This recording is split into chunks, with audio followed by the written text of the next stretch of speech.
Então vamos à palavra de hoje, nesta manhã fria, né? Manhã abençoada.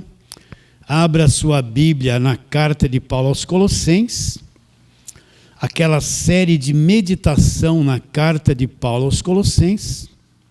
Chegamos no capítulo 3, né? Vamos ler capítulo 3, versos 1 a 4. Colossenses, capítulo 3, versos 1 a 4. Preste muita atenção no que você vai ler. Aparentemente é esquisito algumas coisas que Paulo fala aqui, mas com entendimento elas se tornam claras e profundas. Verso 1. Portanto, se fostes ressuscitados, grave isso. Portanto, se fostes ressuscitados juntamente com Cristo, qual é o meu alvo? Qual é a minha direção agora? Buscai as coisas lá do alto, onde Cristo vive. Onde Cristo vive? Lá no alto, nas coisas do alto. Assentado à direita de Deus. Pensai nas coisas lá do alto, não nas que são aqui da terra, porque morrestes. Agora, olhe bem, e a vossa vida está oculta juntamente com Cristo em Deus. Onde está a nossa vida? Está oculta juntamente com Cristo em Deus. Quando Cristo, que é a nossa vida, olha só, Cristo é a nossa vida, Ele se manifestar, então vós também sereis manifestos. Quando Ele se manifestar, Ele é a nossa vida, então nós também seremos manifestos com Ele em qual nível? Olha lá, em glória, um nível de glória. Então vamos àquela perguntinha, né? Enquanto estivermos meditando em Colossenses, eu preciso fazer essa pergunta para você ter um quadro geral da carta. 4 falsas doutrinas entrou na igreja dos Colossenses.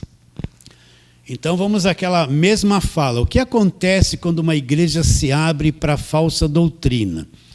Toda falsa doutrina ela tem um ponto principal. Qual é? É obscurecer o que foi feito na cruz. A falsa doutrina sempre esconde o que Cristo fez na cruz e direciona a mente das pessoas para alguma coisa diferente.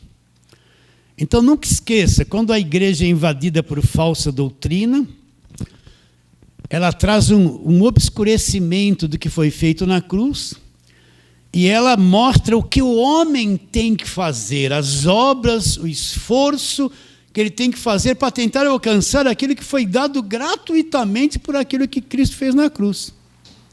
E quando a falsa doutrina está na igreja, o que acontece com a mente das pessoas?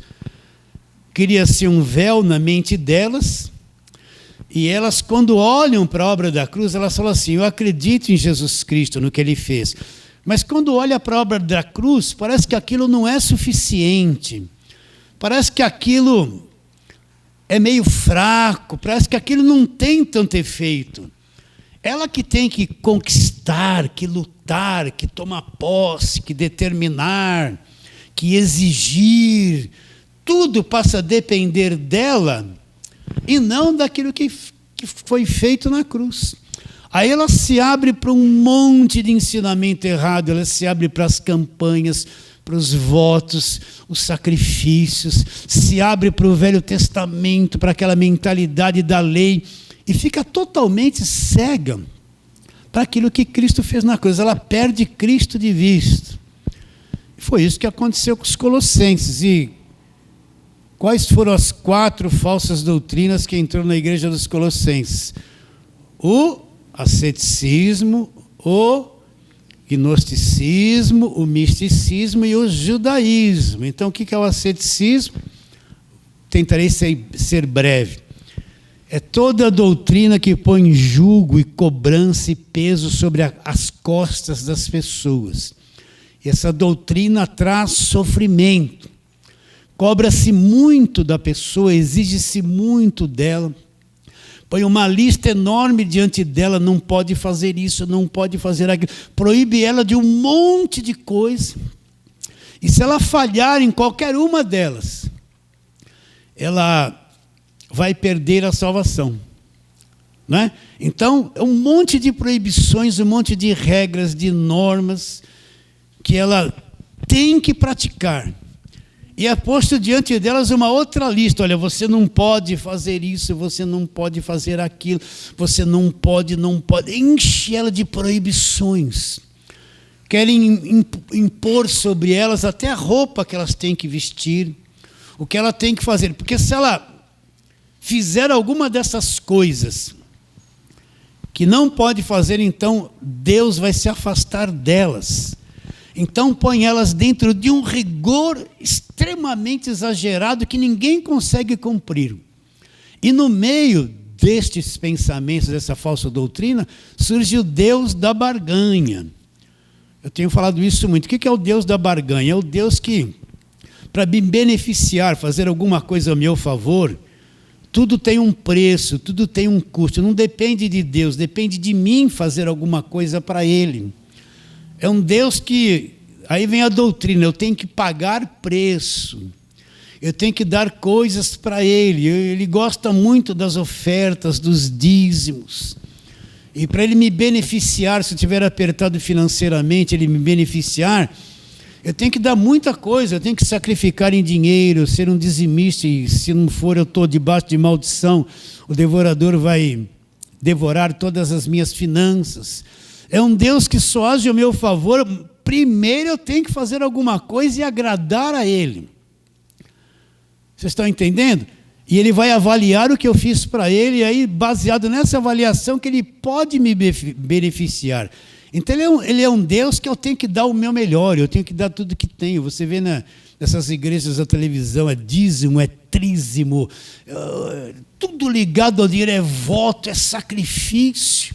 Porque se eu não praticar isso, então Deus não é ao meu favor. Então, aquele pessoa que não pode dar nada, não tem nenhum recurso para dar para Deus, ele não vai dar nada, Deus vai se voltar contra ele, porque ele está debaixo de maldição, ele é pobre. Vocês estão entendendo o que eu estou dizendo? Então, o asceticismo traz esse sofrimento, e tem milhares de pessoas escravizadas com essa mentalidade, dominadas debaixo de um rigor ascético, cheio de doutrina, de obrigações, e aquilo que não pode fazer. Então, elas estão esmagadas diante disso aí. Está bem claro isso na sua mente? Qual outra? O gnosticismo. O que é o gnosticismo? Deus é espírito, Deus não é uma emoção. A nossa carne, ela produz sensações físicas, emocionais. Então a gente pensa que se relacionar com Deus, o relacionamento dele comigo é uma coisa que tem que passar pela minha carne, passar pelos meus sentimentos, passar pelas minhas emoções. Então o gnosticismo, ele busca experiências com espíritos, com coisas sobrenaturais, não importa a fonte. Então ele quer sentir coisas, ele quer se emocionar, ele quer sentir um calor de Deus, um arrepio, ele quer que Deus queima ele no fogo. Então ele treme, ele quer gritar, ele quer chorar, ele quer aquelas músicas que grita, que pula, que mexe com as emoções dele. Ele não entende que Deus não é uma emoção, não é um sentimento. Então, quando ele sente alguma coisa boa, ele fala, Deus está comigo. Quando ele se sente mal, e a maior parte das vezes nós mais nos sentimos mal, sim ou não? Então, quando ele se sente mal, Deus me entregou na mão do diabo, o diabo está na minha vida porque eu estou angustiado, eu estou preocupado, tem um demônio. Entende? Então, ele pensa que Deus é uma emoção. Ele não conhece a natureza humana, que a maior parte daquilo que a gente sente é estranho, é negativo, é ruim, às vezes contra nós mesmos. Então, o gnosticismo que é isso, aí que vem essas coisas pentecostais, todo mundo tremendo, gritando, sapato de fogo, e no meio de tudo isso, desse ambiente de gritaria, surge aqueles que qualquer coisa que vem na cabeça dele vai falar que é uma visão de Deus. Deus está falando com ele, Deus mandou te dizer, Deus me revela. E daí que vem essa parafernália de revelação, dom de revelação, e começa a adivinhar a vida das pessoas, começa a dar recado, e Deus manda te dizer. E se a liderança pratica isso, Em pouco tempo a igreja dele vai encher. Por quê? Porque as pessoas são místicas, elas querem ver coisas, elas querem sentir coisas, elas querem saber o futuro. Eu conheci uma missionária, era missionária, né? Uma vez minha filha foi numa igreja dessas, eu falei, eu vou lá também, porque eu quero ver onde minha filha está, né? E chegando lá tinha um revelador. Essa missionária eu tinha conhecido ela há mais de 20 anos atrás, né? Inclusive a gente financiava para ela o país que ela ia, a gente ajudava e tal. Um dia eu fui lá, né, ver onde minha filha estava frequentando, de repente, quem que eu vejo lá sentada? Essa missionária. Eu tinha uma impressão dela, de muita sabedoria, de muito trabalho, de muito entendimento. Aí um dia eu falei, não é possível que você está aqui. Depois do culto eu fui falar com ela isso. E aí é que eu fiquei sabendo que esse pastor revela. Eu olhei para ela e falei, pelo amor de Deus, pensei comigo. Depois de tantos anos, que tipo de missionária é essa? Que veio atrás de um cara para saber o futuro. Vocês estão entendendo o que eu estou dizendo? Entende? Então, se a liderança pratica, olha a coisa mais fácil. Entra uma pessoa com um problema na igreja. Imagine eu aqui, vamos fazer o teatrinho. Aí entrou Edivaldo lá, não conheço Edivaldo. Eu olho assim para ele, às vezes ele está meio sério assim, não estou dizendo que ele está agora, só uma, né? Aí eu falo assim, essa pessoa está nos visitando hoje, ele está meio triste, está preocupado com alguma coisa. Aí no meio, eu estou pregando e tal, daqui a pouco eu paro assim, Deus está falando comigo. Aí aponto, você, o Edivaldo está visitando a igreja, Deus manda te dizer que você está numa grande luta, Ele me mostrou isso, mas não se preocupe, Deus vai te levantar, vai te dar vitória. No culto seguinte, ele está aqui de novo para saber do futuro de novo. E todo mundo vai ficar impressionado, por quê? Nossa, esse pastor revelou a vida daquele ali. Olha que coisa, todo mundo fica atiçado, sabe que nem a cigana lê o futuro na mão? Aí no outro culto, uma outra pessoa tal, aquela coisa toda, rabacanda, Deus manda você de camisa amarela, está lá uma mulher de camisa amarela, blusa amarela. Deus tem Ele me mostrou uma grande vitória para você. Todo mundo quer ser revelado na igreja. A pessoa vai ficar magnetizada, fascinada. Olha, Deus falou que eu vou ter uma grande vitória. Capaz dela até chorar. Eu estava precisando. Aí no fim ela vem conversar com ele. Vem aqui, faz campanha de 30 semanas, que Deus vai te dar essa vitória. Aí daqui a pouco no culto, naquele louvor, Deus manda te dizer, rabacanda labachuri amalabacai. Daqui a pouco, meus irmãos, eu sei que é isso. Daqui a pouco vai começar, começa a espalhar para o outro, olha, tem um cara que vê o futuro, tem um que revela, tem outro.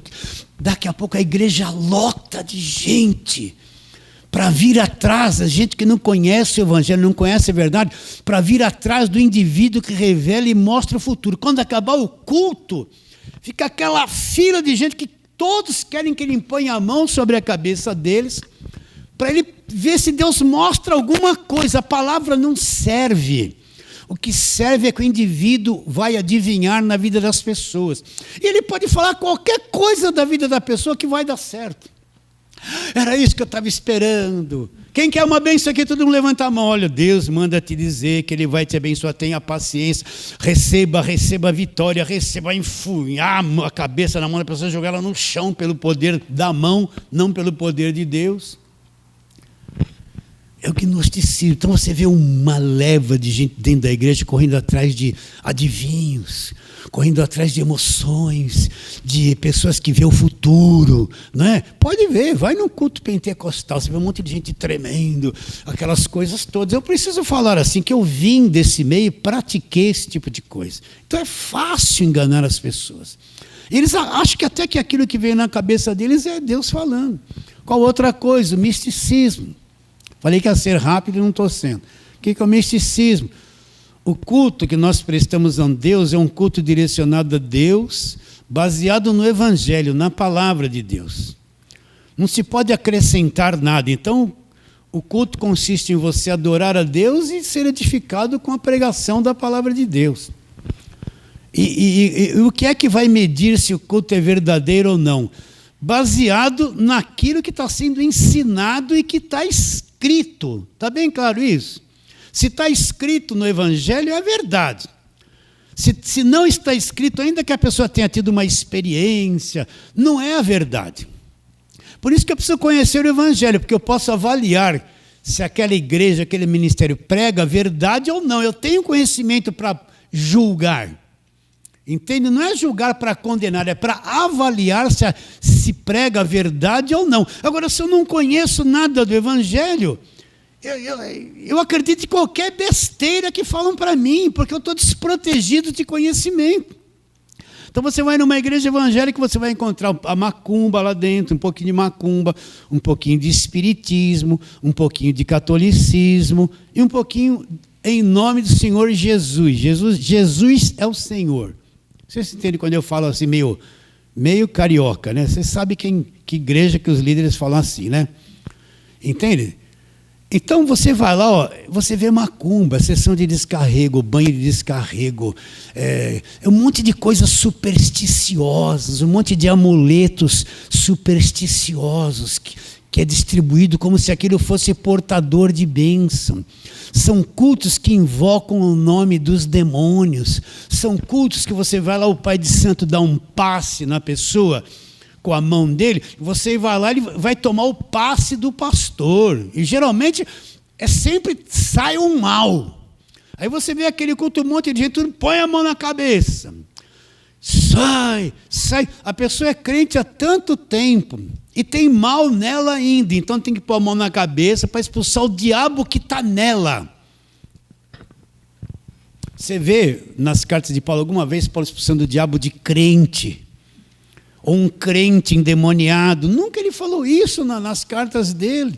Então você vê um pouco de macumba, de superstição, de catolicismo. O catolicismo usava a água benta, as cruzinhas benzidas, as rezinhas, os crucifixos. Trouxeram isso para a igreja evangélica, agora é tudo ungido. Não é só que ultrapassaram o catolicismo. É vassoura ungida, tijolinho da casa própria, chavinha, não tem cruzinha. Bom, acho que já estão fazendo cruzinha agora também. E é um olhinho que veio de Israel, é uma água. Então você vai numa igreja, é um culto cheio de misticismo, tem um pouco de cada religião lá. E isso esconde o que foi feito na cruz. E outra coisa, o judaísmo, vou falar de novo. A velha aliança acabou na cruz, o judaísmo acabou na cruz. Quando Cristo vai para a cruz, ele morreu, disse está consumado. O véu do templo se rasgou de alto a baixo, Deus saiu daquele lugar chamado Santos dos Santos e Deus se tornou acessível a todo aquele que crê em Jesus Cristo. E Paulo fala em Romanos 10,4, o fim da lei é Cristo. Quem falou isso? Paulo. Quem era Paulo?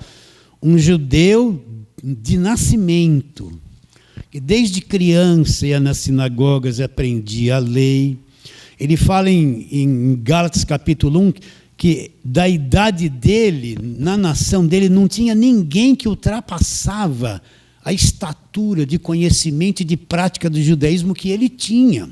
Então ele conhecia tudo de judaísmo. Ele foi um que perseguiu a igreja, consentiu na morte de Estevão e estava com cartas no caminho de Damasco para prender aqueles que acreditavam em Jesus. Tinha ódio do cristianismo.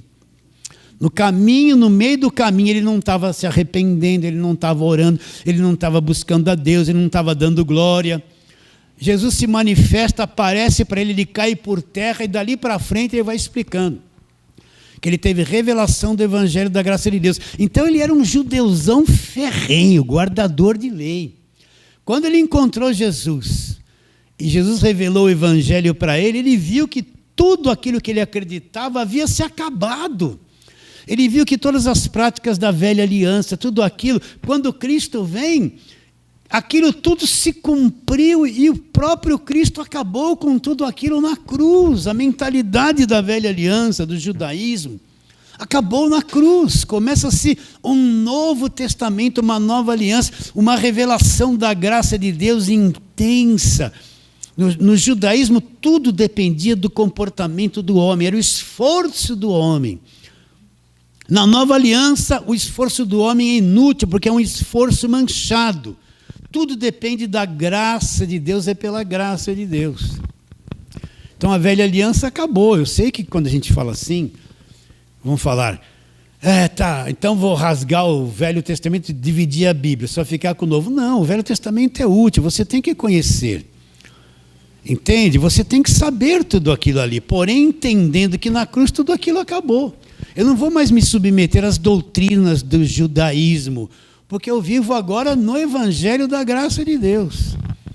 Está bem claro isso? Olha, se você entender esse ponto, que a velha aliança acabou na cruz, eu falo isso todo domingo, é que da cruz para frente começou a nova aliança, e aquelas práticas todas do passado, os sacrifícios, os votos, aqueles jejuns, o templo de Salomão, os sacerdotes, tudo aquilo, a morte dos animais, aquele sangue derramado, aqueles 613 mandamentos que existiam ali, tudo aquilo acabou na cruz, porque Cristo cumpriu tudo aquilo. Se você entender isso, a tua mente se abre para a nova aliança, se abre para a obra da cruz. Então, se eu pegar a igreja hoje e submeter a igreja à velha aliança, o que vai acontecer? Eu volto as costas para a graça de Deus e fico tentando agradar a Deus com uma prática daquilo que Ele mesmo fez terminar na cruz. Como Deus se relaciona comigo hoje? Com a velha aliança ou com a nova aliança? Com a nova aliança. Cristo é o meu relacionamento com Deus. Cristo abriu o novo e vivo caminho. Eu não vou me relacionar com Deus com festas judaicas, com práticas de sacrifício, com o sacerdote do Velho Testamento, com o templo de Salomão. Tudo isso aqui não tem mais relacionamento com Deus. Aquilo houve um período que foi válido, mas agora acabou na cruz. Então essas coisas entrou na igreja dos Colossenses. Eles perderam a visão do evangelho da graça de Deus. E Paulo escreve essa carta para quê? Para trazê-los de volta à sobriedade, mexer com a mente deles, para que eles venham entender o erro que eles cometeram. Até que nós chegamos nesse capítulo 3 de Colossenses. Vamos ler de novo, verso 1. Portanto, se fosses ressuscitados juntamente com Cristo, buscai as coisas lá do alto onde Cristo vive, assentado à direita de Deus. Pensai nas coisas lá do alto, não nas que são aqui da terra. Porque morrestes e a vossa vida está oculta, guardada com Cristo em Deus. Onde está a tua vida? Onde você está? Oculto, guardado com Cristo em Deus. Quando Cristo, que é a nossa vida, se manifestar, então vocês serão manifestos em glória. Então, agora Paulo dá uma direção extraordinária. Ele muda o assunto e mostra uma verdade gloriosa aqui. Portanto, se fosses ressuscitados juntamente com Cristo, qual é o meu alvo agora? Buscar as coisas de uma outra dimensão. Buscar as coisas dos lugares celestiais, as coisas lá do alto, de um outro conhecimento. Então, vamos trabalhar nisso aqui. O que é ser ressuscitado com Cristo? Pastor, eu estou vivo, você pode perguntar. Eu estou vivo. Como assim eu fui ressuscitado com Cristo? O que é isso, ressuscitar com Cristo? Né? Onde ocorreu essa ressurreição? É aquela, quando Jesus Cristo voltar, os mortos serão ressuscitados e os vivos serão transformados. Está lá em 1 Tessalonicenses. Não é isso que Paulo está dizendo. Paulo está querendo dizer que agora que eu creio em Cristo, eu saí do meio dos mortos. Eu ressurgi do meio dos mortos. Eu fui ressuscitado. Eu nasci de novo, eu ressurgi. Eu era uma pessoa que era morta espiritualmente devido ao pecado de Adão. Mas agora eu nasci por dentro, eu fui ressuscitado. Eu ressurgi, eu tenho um homem interior vivo. Meu espírito é vivo, eu fui ressuscitado. Vamos ver isso na palavra de Deus? Então vamos lá, vamos abrir Efésios capítulo 2. Volta um pouquinho, você já vai encontrar Efésios. Efésios capítulo 2, Paulo mostra o nosso estado. Verso 1, vamos ler bastante coisa aqui do capítulo 2. Efésios 2, verso 1. Paulo diz assim, o que Deus fez por nós, o que Cristo fez por nós? Olha lá, Ele nos deu vida. Quando é que Ele me deu vida? Que vida Ele está falando? Essa vida terrena? Não, é uma vida espiritual. Qual era a minha condição? Qual é a condição de uma pessoa que não crê em Cristo e não tem viva a vida espiritual? É a condição de morte. Ela está morta. Se você encontrar, você pode ter um parente seu, pessoa boa, amiga, mas se ele não nasceu de novo, se ele não está vivo pela fé em Cristo, espiritualmente falando, ele é um morto, ele está morto com relação a Deus.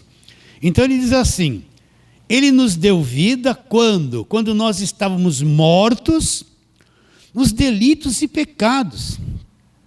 Nesses delitos e pecados, nós andávamos outrora no curso do mundo, sendo direcionado para esse mundo. Andasses outrora segundo o curso desse mundo, olha lá. Quem é que estava liderando o curso desse mundo? Olha lá, segundo o príncipe da potestade do ar, o espírito que agora atua em quem? Em nós, na igreja, não. Atua nos filhos da desobediência. Nós não somos mais os filhos da desobediência. Então, parei um pouquinho.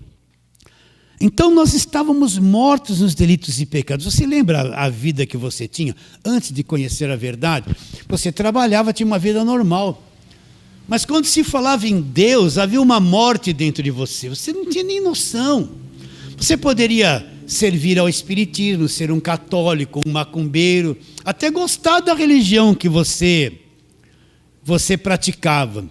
Mas se tratando de Cristo, da morte dele na cruz, do verbo que se fez carne, aquilo era estranho, você era morto para tudo isso, você andava dentro de uma morte.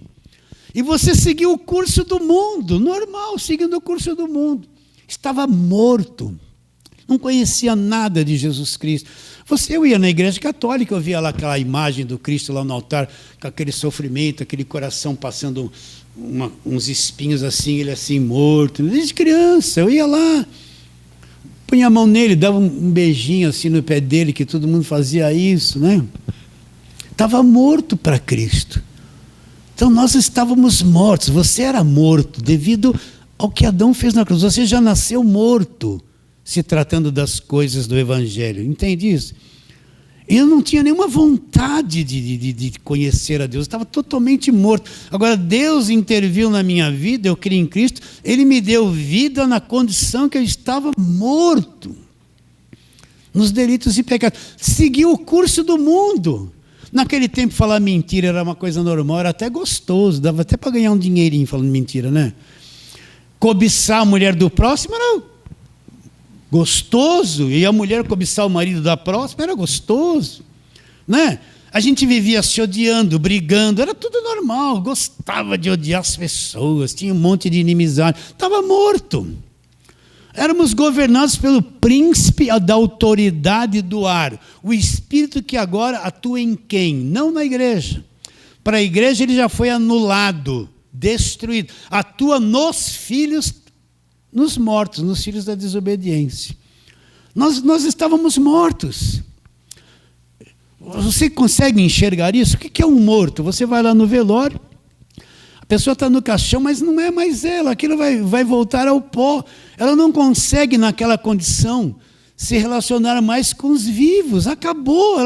Esse era o nosso estado com relação a Deus. Estávamos totalmente mortos. Não tínhamos nenhum relacionamento com o mundo invisível, o mundo de Deus. Não tínhamos fé em Jesus Cristo. Nós éramos mortos. Deus olhava para nós e via um monte de mortos, de cadáveres.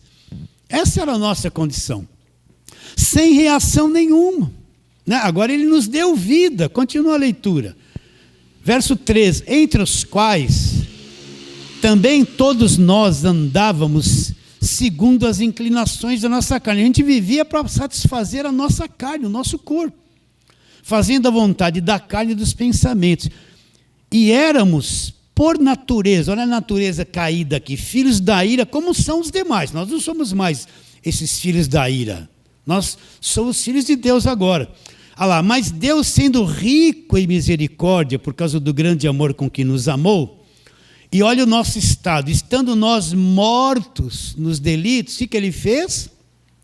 Nos deu vida juntamente com Cristo, junto com Cristo, não foi nada separado. Ah lá, pela graça sois salvos.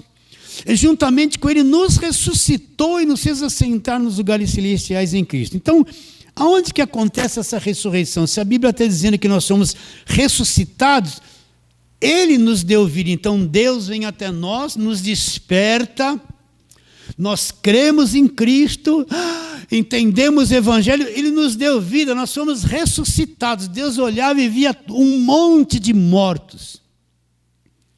Então ele nos chamou, nos deu entendimento, a fé brotou em nós, ele nos tirou dos mortos, nos ressuscitou.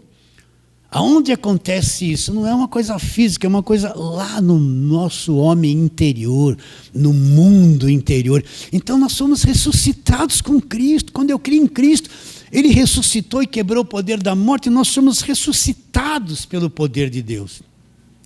Você é uma pessoa que ressuscitou junto com, não é sozinho, não é isolado. A fé em Cristo, ele se torna a tua ressurreição. Então nós acordamos. Quando Nicodemos foi ver Jesus em João 3, Nicodemos diz o quê? Rabi, sabemos que és mestre, vindo da parte de Deus. Ninguém pode fazer esses sinais que tu fazes se Deus não estiver com ele. O que Jesus disse para Nicodemos?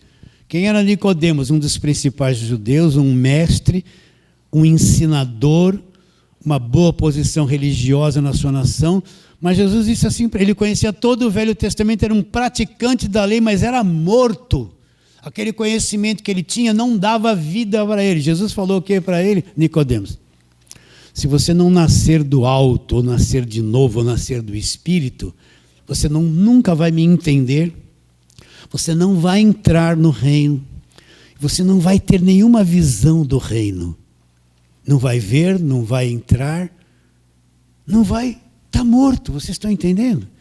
Se você não acontecer isso dentro de você, você não vai entender. Então presta atenção, para entender o Evangelho, já expliquei isso tanto, se a pessoa não for ressuscitada, não nascer de novo, ela não vai entender, não adianta, pode estar dentro de uma igreja evangélica, se não acontecer isso dentro dele, ele está lá fazendo as campanhas dele, os votos, as correntes, ele até chora quando canta, ele acredita no pastor, o pastor é o homem de Deus, é daquele que tocar no ungido de Deus, ele está lá, ele canta, ele vai ser um religioso até fervoroso, mas ele não vai ver, ele não vai entrar. No passado nós fomos isso, nós vivemos isso, eu vivi isso no passado. Mas quando nasce, quando acontece aquilo dentro de nós, quando nós somos ressuscitados, Deus nos chama dentre os mortos, junto pela fé em Cristo. Então, você acorda, você está vivo, Cristo se torna real. O mundo espiritual se torna vivo para você. Você começa a entender Deus. Você começa a se comunicar com Ele. A Bíblia começa a se abrir.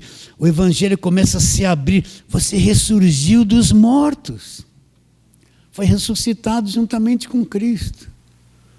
Aí ele fala, o que é nascido da carne, é carne, nasce morto. Mas o que foi ressuscitado, o que nasceu de novo, o que ressurgiu pela fé em Cristo é espírito, é espírito. Então você é um homem espírito, você está preso nesse corpo de carne. E esse corpo de carne ele é muito violento nas suas emoções, nas suas sensações, na cobrança que ele tem. Então nós vivemos muito enclausurados por essa carne. Essa carne tem que comer o dia inteiro, ela tem que beber água, ela tem que se alimentar, ela é extremamente preocupante com tudo, ela sente dor, ela fica enferma, é um processo esmagador que todo dia você está preso num corpo te cobrando o tempo todo.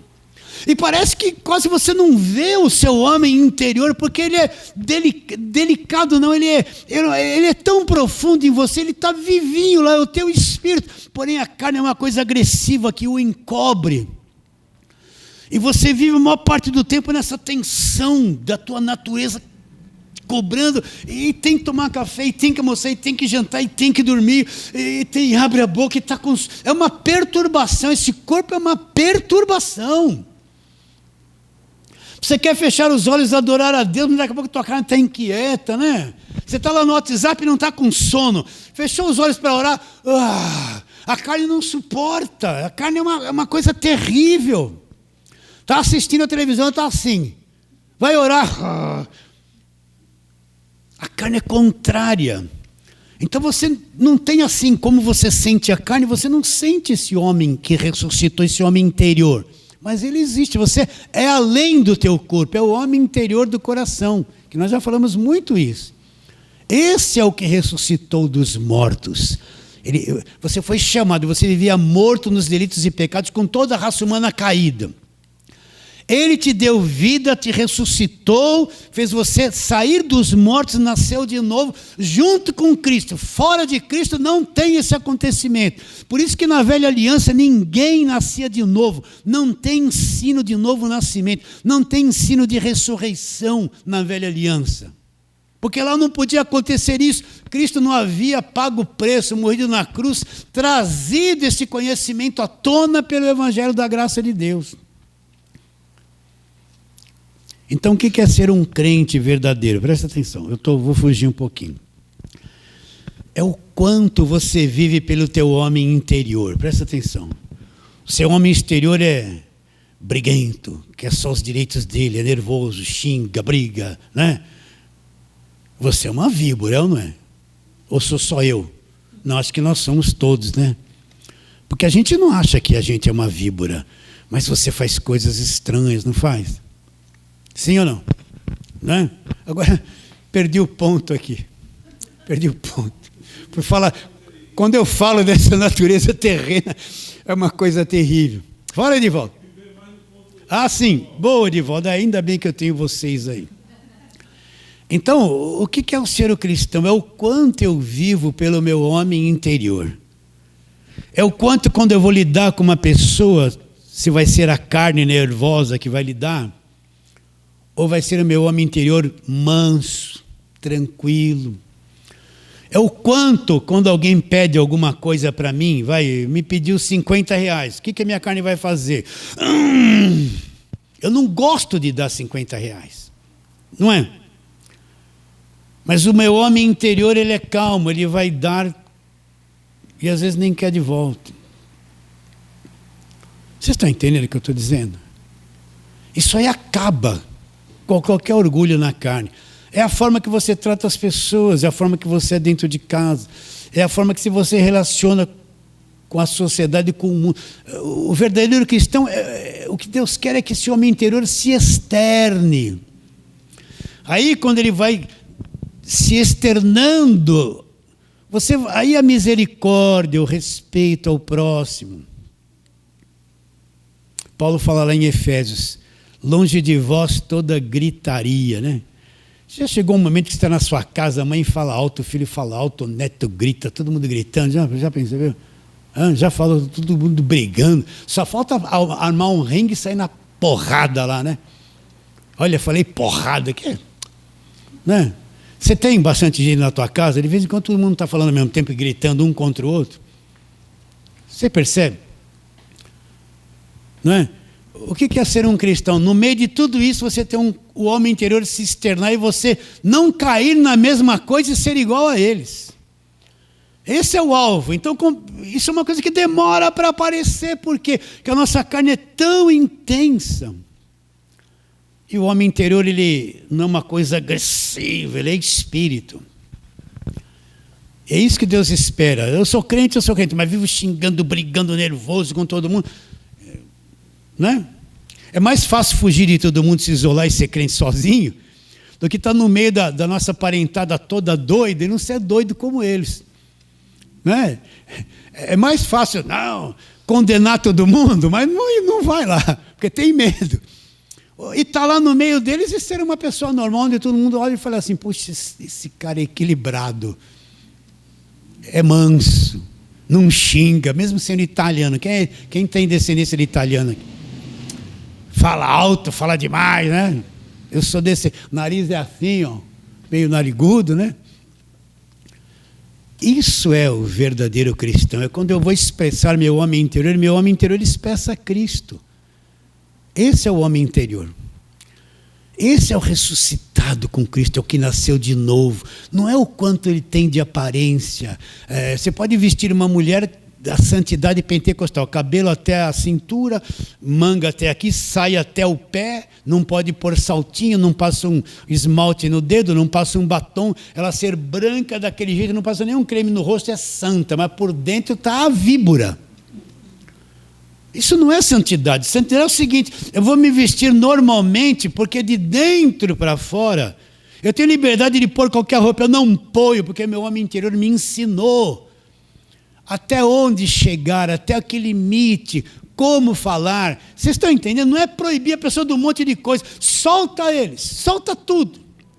E o homem interior, o ressuscitado, é que vai pôr em ordem tudo isso que é do lado de fora. Isso leva tempo para começar a aparecer os primeiros sinais da nossa vida. Então nós ressuscitamos com Cristo. Estamos assentados com Ele em espírito nos lugares celestiais, acima de todo poder, domínio. Por isso que eu falo, esse crente ressuscitado não perde a salvação. Diabo algum toca nele, bruxaria, macumba, inveja. Tudo isso é superstição, que não é o evangelho, que põe medo, escraviza e atormenta a cabeça das pessoas. Esse que ressuscitou com Cristo, que foi chamado da morte, chamado de entre os mortos, está vivo, nasceu de novo, foi ressuscitado com Cristo. Se aconteceu isso comigo, Paulo está dizendo. Aconteceu isso com você? Então volta no texto lá. Não, nós estávamos lendo Efésios. Vamos ler um pouquinho mais. Ah lá, vou ler de novo. Estando nós, verso 5 de Efésios 2, estando nós mortos em nossos delitos, nos deu vida juntamente com Cristo. Ela nos deu vida, nos chamou da morte, nos ressuscitou. Pela graça sois salvos. Tudo isso é a graça de Deus, é a ação de Deus. Juntamente com Ele nos ressuscitou, nos tirou da morte e nos fez assentar nos lugares celestiais em Cristo, para mostrar nos séculos vindouros a suprema riqueza da sua graça, em bondade para conosco em Cristo Jesus. Agora vem o nada do homem e tudo de Deus, porque pela graça sois salvos, mediante a fé. Isto não vem de vós, é um dom de Deus, não vem de obras para que ninguém se glorie. Aí Paulo entra e mostra o que é a salvação. Eu sou salvo pela graça de Deus, Ele fez isso por mim, Ele me deu vida, me ressuscitou, me chamou, me fez assentar nos lugares celestiais em Cristo. Nada de mim. Não foi eu, não foi a minha obra, não foi porque eu fui bonzinho um pouquinho, não foi porque eu fiz uma coisa bonita, que Deus falou, Ele é merecedor, pela graça sois salvos, mediante a fé. Estou orgulhoso, eu que criei. Isso não vem de vocês, vocês não produziram isso. Não foi o seu esforço, o seu jejum, a sua oferta, o seu dízimo, sobe monte, desce monte, uma noite sem dormir. Não existe nenhuma obra que o homem possa fazer para que seja salvo. Porque pela graça sois salvos mediante a fé. Isto não vem de vocês, não vem de vocês, não vem do homem. O homem não produz isso. Ninguém faz nascer de novo, ninguém se ressuscita. É Deus que fez tudo isso por nós. Não vem de vós, é uma dádiva de Deus. Não vem de obras, não vem de nada que você pode produzir religiosamente, não vem de nada. Para que ninguém se glorie. Então ninguém vai poder chegar diante disso e falar, eu fiz essa coisa boa, eu sou merecedor. Não existe isso no Evangelho, ninguém merece nada, tudo é pela graça de Deus. Então aconteceu isso com você, você acordou, despertou, entende o Evangelho da graça de Deus, você está salvo, ressuscitou, foi chamado dos mortos com Cristo? Foi. Agora, qual é o nosso alvo?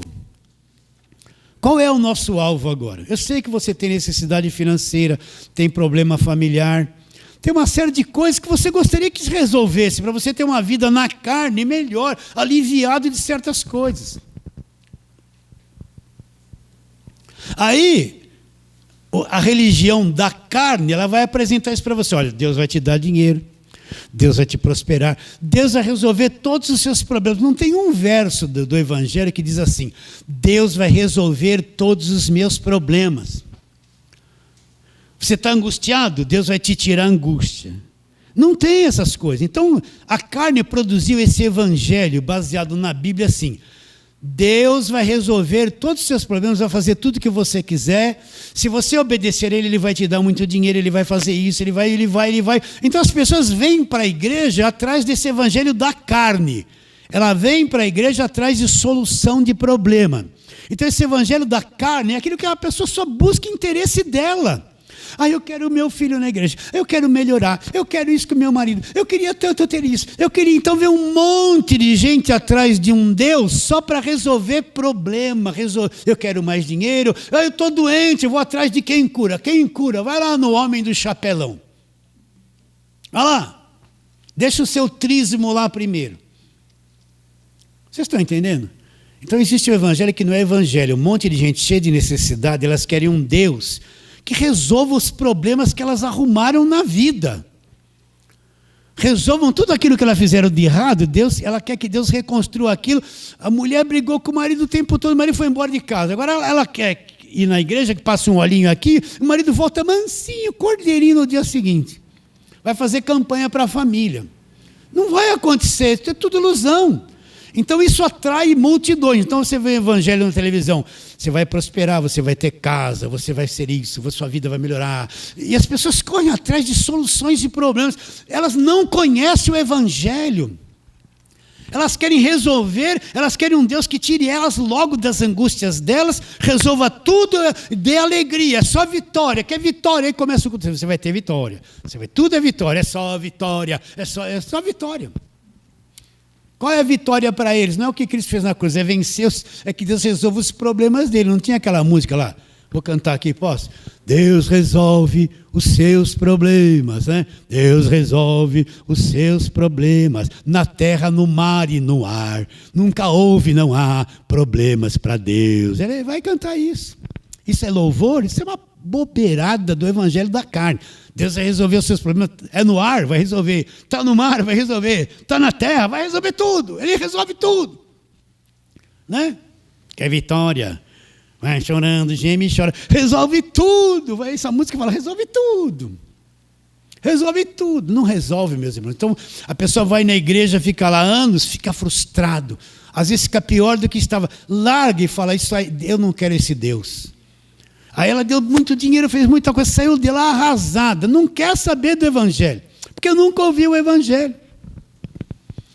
Agora, se eu ressuscitei, eu sei que tem problemas que são perturbadores na nossa vida. Tem coisas que nos acompanham. Problemas familiares são perturbadores, incomoda. Como a gente gostaria que se resolvesse. Como a mãe e o pai gostariam que aquele filho que não quer saber de nada, quisesse saber de alguma coisa.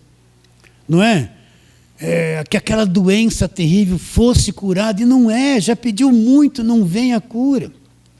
Seria um alívio, não seria? Agora, o que Paulo fala? Se vocês ressuscitaram juntamente com Cristo, buscai as coisas, em qual nível? Lá do alto.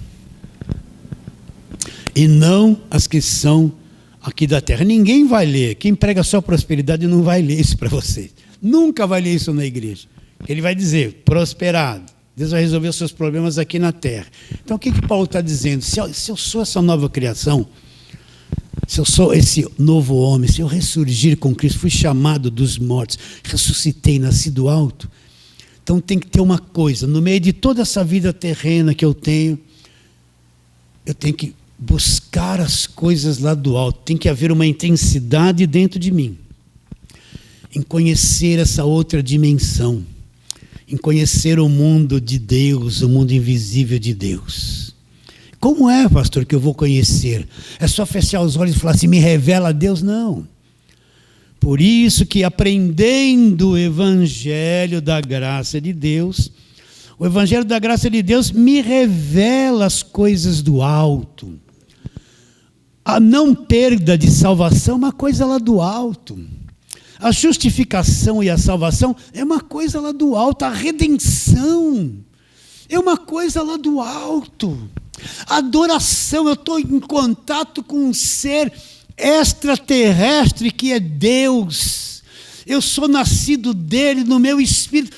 Eu tenho comunhão com um ser sobrenatural. Eu preciso, é um mistério, isso é uma coisa tão intensa, mas eu preciso me aprofundar nisso, conhecê-lo, entendê-lo melhor, ter uma visão do reino invisível, das coisas eternas que não têm fim. Agora, quem é que vai me trazer conhecimento preciso disso? O Evangelho da graça de Deus. Então, o que é buscar as coisas lá do alto? Eu me trancar num convento e fica lá assim, ó, agora a mulher se tranca num convento, põe uma aliancinha, eu sou noiva de Jesus. Para matar a carne e ficar lá, que nem um urubu preso a vida inteira no lugar. Ou então vai lá para um mosteiro, né, budista, lá no meio da serra, lá no alto, tem uma construção, você fica lá, judiando da tua carne, a vida inteira ali preso, não quer entrar em contato com o mundo, com as pessoas, porque eles te contaminam. Vou ficar lá sozinho, só em meditação, me isolar do mundo, né? Vocês estão entendendo? A religião quer se isolar do mundo, para tentar entender as coisas lá do alto. Não, Deus quer que a gente entenda e busque as coisas lá do alto no meio dessa tribulação aqui na terra mesmo, no meio dessa vida mesmo, não tem como sair daqui. Agora, na medida que eu vou compreendendo o Evangelho, o Evangelho me leva a um conhecimento das coisas do alto. E o Espírito Santo abre dentro de mim esse conhecimento, eu vou aprendendo e a coisa vai acontecendo dentro de mim, e eu vou alcançando os lugares celestiais do meu homem interior, no meu espírito, tendo compreensão do Evangelho da graça de Deus. Por isso que eu falo, meus irmãos, uma boa parte daquilo que se diz igreja brasileira não conhece o Evangelho. Eles estão no Evangelho da carne, uma coisa exterior. Vamos procurar aqui alguns textos. Vamos lá.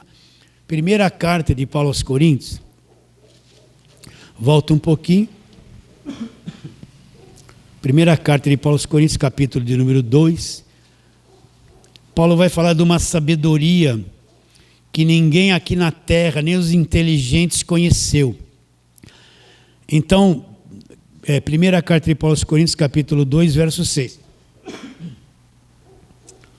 Vou ler. Entretanto, expomos sabedoria entre os experimentados.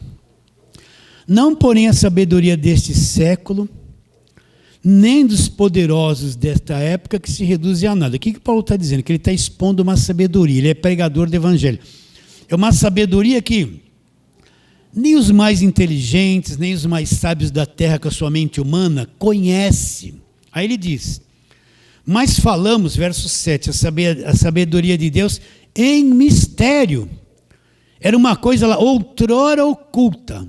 Essa sabedoria, essa pregação do Evangelho, esse conhecimento do Evangelho era um mistério que em outro tempo estava oculto, ninguém conhecia, estava oculto. Por isso que eu falo, aqueles heróis do Velho Testamento, a maior parte nunca entendeu com clareza esse Evangelho da graça de Deus. Elias não entendeu isso. Vocês estão entendendo? José não entendeu isso. Gideão não entendeu isso. Davi teve a promessa que dele sairia um rei com um reino eterno, mas não entendeu a grandeza do Evangelho da graça de Deus, porque era uma sabedoria oculta. Ela só seria revelada depois do sacrifício da cruz. Então vou ler o 7 de novo. Mas falamos da sabedoria de Deus em mistério, ela outrora oculta, a qual Deus preordenou desde a eternidade passada para quem? Para a nossa glória. Glória de quem? A igreja já existe aqui, Jesus já foi para a cruz, já surgiu a igreja e Deus está abrindo o entendimento dessa sabedoria que estava oculta. Sabedoria essa que nenhum dos poderosos desse século conheceu. Porque se tivesse conhecido, jamais teriam crucificado o Senhor da glória. como está escrito. Agora ele vai citar Isaías 64, 4. Repare bem, olha aqui o lado humano. Nem olhos viram, nem ouvidos ouviram, nem jamais penetrou em coração humano que Deus tem preparado para aqueles que o amam. Então olha aqui, olha os nossos sentidos. Olhos, ouvidos, emoções. Quando ele fala coração, é o nosso mundo emocional. Está dizendo que essas coisas, as emoções, os olhos, o ouvido, não pode produzir. Essa nossa natureza terrena não consegue captar o entendimento espiritual, não consegue penetrar no mundo invisível, não consegue compreender as insondáveis riquezas do Evangelho por ela própria. Não consegue. Não é uma questão de olhos, de ver, de sentir, de tocar. Agora, como é que a pessoa vem saber disso? Olha lá. Mas Deus nolo revelou. Então precisou haver uma revelação, Paulo está explicando, pelo Espírito. O Espírito Santo veio e abriu o entendimento de Paulo. Houve uma revelação. Porque o Espírito todas as coisas perscruta, o Espírito de Deus, até mesmo as profundezas de Deus.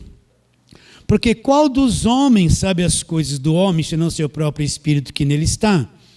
Assim também as coisas de Deus ninguém as conhece, senão o Espírito de Deus.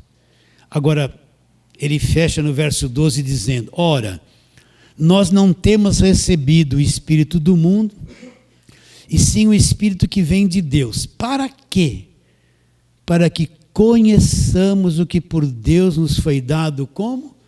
Gratuitamente. Então, agora que nós somos salvos, ressurgimos dos mortos, nascemos do alto, recebemos o Espírito de Deus. Qual a função do Espírito de Deus em nós?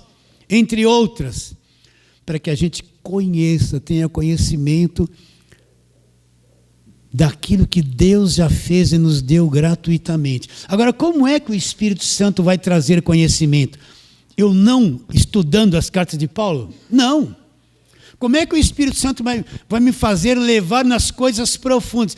Como é que eu vou buscar as coisas lá do alto? Eu não posso buscar as coisas lá do alto sem a palavra, sem o Evangelho, sem o conhecimento da verdade. É uma ilusão ficar, Senhor, me revela. Eu estou sentindo, não estou. Vai agora, Deus, vamos, abre. Não vai. Primeiro vem o conhecimento daquilo que estava oculto, que é o Evangelho da graça de Deus. Agora o Espírito Santo dentro de nós descasca tudo, abre a coisa. Então como é que eu vou buscar as coisas do alto sem buscar o Evangelho, sem conhecer o Evangelho da graça de Deus? Vou buscar na velha aliança? Não! Lá o véu está posto, eu não consigo passar além do véu com a mentalidade da velha aliança.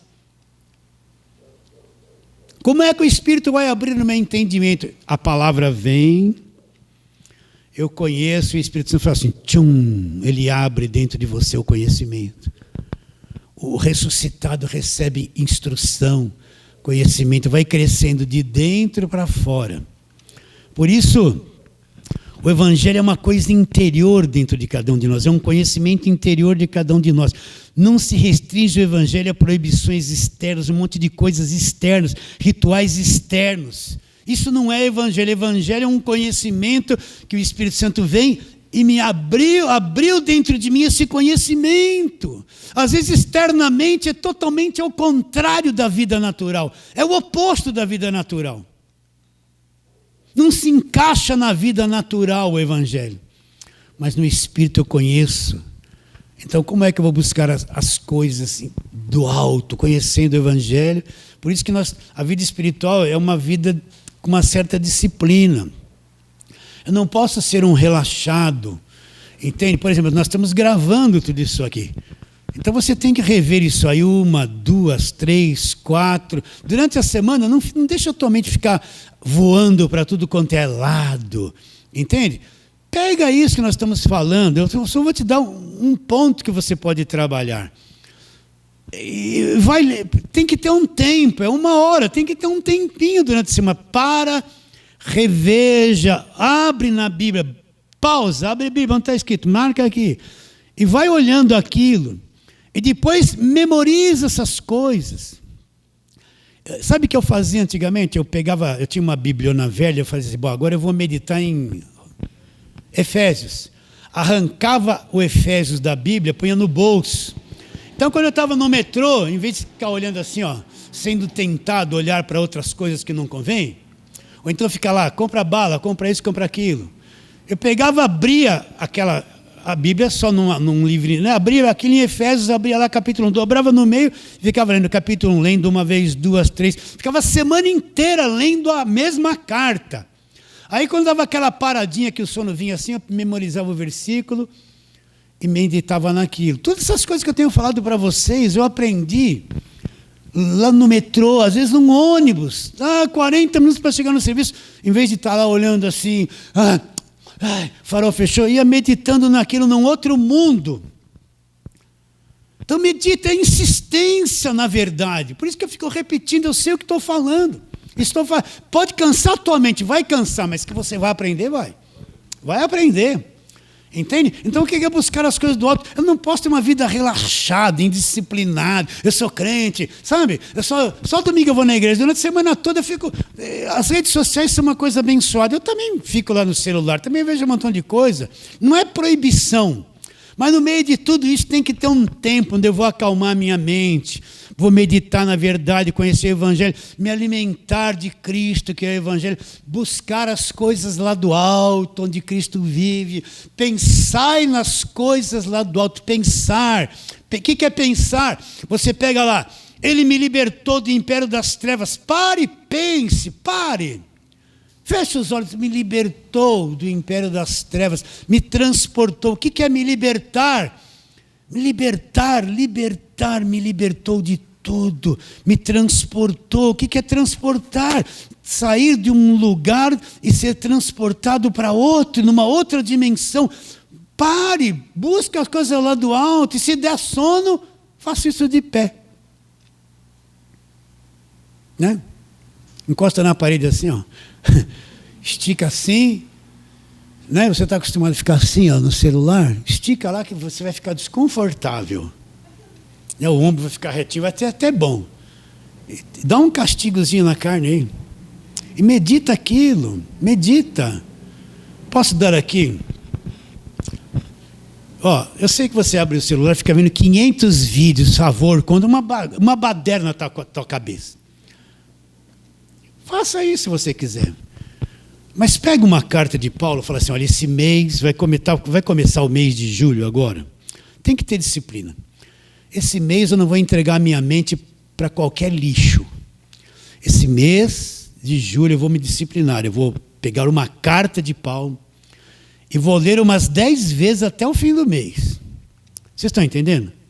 A maior parte não faz nada disso, não pratica esse tipo de coisa. Não faz nada, nem lê Bíblia. A maior parte é um relaxo total. Não quer nem saber.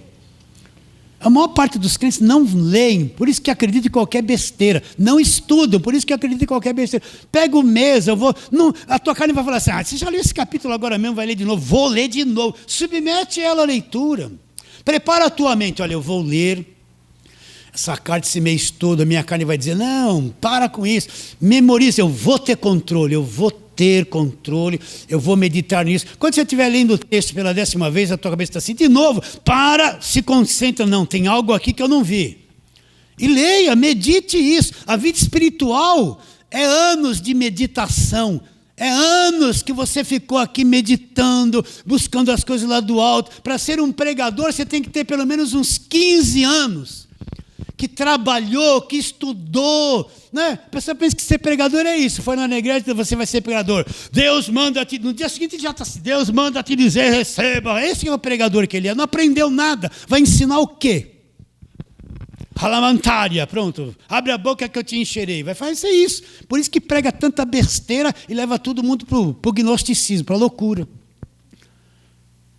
Para começar a ensinar a palavra, pelo menos uns 15 anos de aprendizado, com calma, medita, interioriza a verdade, busca as coisas lá do alto, deixa o Espírito Santo abrir o teu entendimento. É o que a gente está fazendo aqui, ó. Eu fico pelo menos 1 hora falando, eu sei que a tua carne cansa, mas eu preciso falar. Porque esse arroz com feijão que eu estou pregando é coisa de mais de 30 anos que está na minha cabeça. Quando eu tinha programação de rádio aqui na região, eu pregava isso o tempo todo. É uma batalha para romper com os grilhões da mentira. para romper com os grilhões da mentira, gente. Né? Para você capturar a mente da pessoa com a verdade, é um bombardeio de evangelho até soltar as cadeias da cabeça dela. Não é coisa de um dia. É anos. Então pega, leia a carta durante um mês. Você vai ver que aquilo vai ficar... Como é que você vai memorizar as coisas? Já estou terminando. É revendo aquilo 10, 15 vezes. Aí você vai saber de cor a carta. De cor. Agora, de vez em quando... Eu sei que vocês não vão fazer, mas... Você ouviu o que tem que fazer, né? A vida espiritual não é uma indisciplina, um relaxo. Preciso ir do domingo na igreja para ouvir. Não. Domingo na igreja é só uma expressão daquilo que você foi durante a semana, do que você meditou. Chega com o coração ligado, recebe a palavra, acende aquilo dentro de você. Né? Se você ficar 10% do que você fica com o celular na mão, o dia inteiro, só 10, olha quanto tempo. Olha quanto tempo, dá horas. Em cima de uma carta de Paulo por semana vai ser uma grande coisa. Então agora que eu ressurgir com Cristo, qual é o meu alvo principal? Só buscar as coisas aqui da terra? Não. Volta lá, vamos terminar onde começamos. Colossenses 3. Agora que eu ressurgi, ressuscitei. Portanto, se fosses ressuscitados juntamente com Cristo, buscai as coisas lá do alto onde Cristo vive, assentado à direita de Deus. Pensai nas coisas lá do alto, não nas que são aqui da terra, porque morrestes e a vossa vida está oculta juntamente com Cristo em Deus. Quando Cristo, que é a nossa vida, se manifestar, então vós também sereis manifestos com Ele em glória. Buscai as coisas lá do alto. Se eu ressurgir, eu tenho que ter um investimento, buscar as coisas lá do alto. Ter revelação da verdade. Recebe a palavra de hoje? Hoje eu ultrapassei o tempo, né? Fala assim, recebo, amém. Vamos ficar em pé e vamos fazer a breve oração. Vamos orar. Pai querido, a nossa carne ela é oposta ao Evangelho, Senhor. Ela é oposta à disciplina de meditação, de leitura, de estudo. Ela é oposta a tudo, mas nos dê graça para que possamos crescer no conhecimento e na graça de nosso Senhor e Salvador Jesus Cristo. Abra o nosso entendimento. Eu quero orar por todos quantos este arroz com feijão pregado vai chegar como palavra. Abra o entendimento deles, que hoje, Senhor, pessoas sejam despertadas para a verdade do Evangelho da graça de Deus. Nós temos plena convicção que será assim. E oramos pela fé em nome de Jesus. Você diz amém.